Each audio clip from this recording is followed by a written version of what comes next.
Depression রোগের কোনো ওষুধ, মন খারাপের কোনো ওষুধ আমি বলছি যে যেখান থেকে শুনতে পাচ্ছেন প্র্যাকটিক্যাল করে দেখবেন, ভালো লাগলে করতে থাকবেন, ভালো না লাগলে বাদ দিবেন।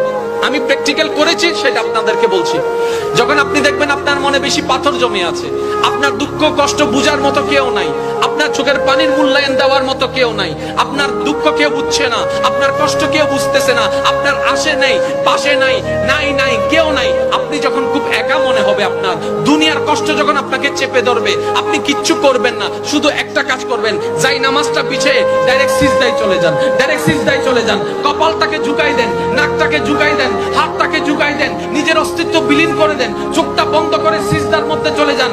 আল্লাহর ওয়াস্তে করে বলছি, কিচ্ছু পড়া লাগবে না, শুধু সিজদার মধ্যে পড়তে থাকেন, সিজদায় পড়ে থাকেন, কান্না করতে থাকেন। ওনাকে বুঝান যিনি আপনি না বললেও সবকিছু বুঝে, ওই রবকে জানান যিনি আপনি না জানালেও সবকিছু জানে। দুনিয়ার মানুষ তো আজকে বললে কালকে চুপ উল্টাই ফেলে, ব্ল্যাকমেইল করতে শুরু করে। রব তো সবকিছু জানার পরেও দোষ গোপন করে রেখেছে। ওই রবের দরবারে সবকিছু বলতে থাকেন, 1টা মিনিট 2টা মিনিট 3টা মিনিট, দেখবেন আপনার সমস্যা তখন সমাধান না হলো অন্তরে এমন একটা শান্তি লাগবে যেটা আপনার পৃথিবীর কোথাও খুঁজে পাবেন না। সুবহানাল্লাহ।